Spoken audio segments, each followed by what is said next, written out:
तर आज आहे नायगरा फॉल बघण्याचा डे 2. काल आपण नायगरा फॉल हा ऑब्झर्वेटरीमधून पाहिला आणि कॅनडा साईडचा जो वॉटरफॉल आहे आपण तिथे बोट राईडनी गेलो होतो. आजच्या व्हिडिओमध्ये आपण ॲक्च्युअल जो वॉटरफॉल आहे त्याच्या खाली जाणार आहोत. येस, आपण आज जाणार आहोत ब्रायडल व्हील फॉल आहे त्या वॉटरफॉलच्या एकदम जवळ जाणार आहोत, म्हणजे त्या वॉटरफॉलच्या खालीच थांबणार आहोत. चला तर मग बघूयात आजचा हा वॉटरफॉल. आणि मी आत्ता आले आहे केव ऑफ द विंडच्या एंट्रीजवळ. तर इथं वेगवेगळे पोस्टर लावलेले आहेत. निकोला टेस्लाने कसं पहिल्यांदा इलेक्ट्रिसिटी बनवली त्याचे डिटेल इन्फॉर्मेशन आणि डेमो मॉडेल्स ठेवलेत त्यांनी छोटे छोटे. आणि इथे आतमध्येच एक छोटं मिनी थिएटर आहे आणि इथं ते आपल्याला नायगरा फॉलची डिटेल डॉक्युमेंटरी मूवी दाखवणार आहेत.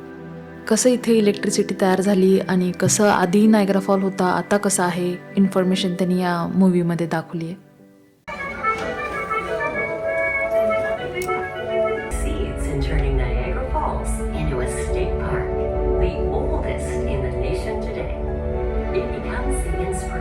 For the creation of our national park system.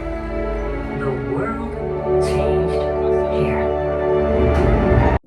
आणि जवळपास अर्धा तासाची डॉक्युमेंटरी झाल्यानंतर आता आम्ही निघालो आहोत केव ऑफ द विंडकडे. तिथं जाण्यासाठी आपल्याला ही लिफ्ट आहे, या लिफ्टमधून आपण खाली जायचं.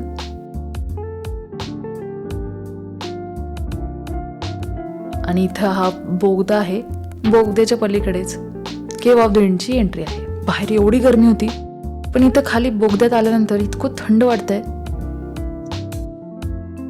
ॲक्च्युली हा जो वॉटरफॉल आहे तो फार मोठा आहे, त्याच्या खाली थांबणं म्हणजे इम्पॉसिबलच आहे. आपण त्याच्या खाली नाही थांबणार, पण त्याची एक छोटीशी पाण्याची धार आहे, ती साईडनी वाहते, त्या पाण्याच्या खाली आपण थांबणार आहोत.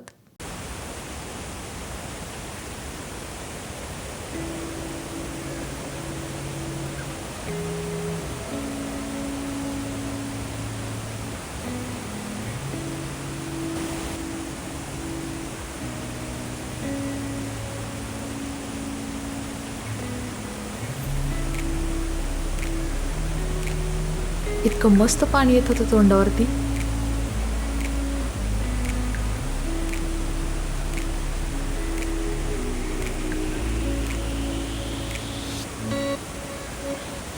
ओ माय गॉड, एवढं जोरात पाणी खाली लागतंय ना, पाठीला जोरात मसाजच होतोय. जे मेन फॉलचं पाणी आहे ना ते तर लागतच नाहीये, पण जे उडून येतंय ना पाणी ते पण इतकं जोरात लागतंय, भयंकर. मी तर तिथं 5 मिनिटापेक्षा जास्त थांबूच नाही शकले, एवढं जोरात पाणी येत आहे. काल पाहिलेला फॉल काहीच वाटत नाही याच्यासमोर. ज्यावेळेस आपण ॲक्च्युअल पाण्याच्या खाली थांबतात ना, इतकं भारी फील होत आहे. ओ माय गॉड, हो, इतकं छान वाटतं ना, माझ्याकडे शब्दच नाही आहेत सांगायला, इतकं सही फील होत आहे ना, जबरदस्त.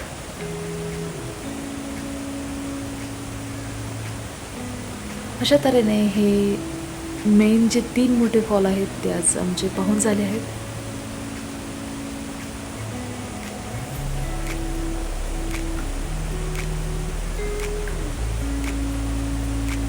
खूपच मस्त वॉच आणि सगळ्यांनी यायला पाहिजे.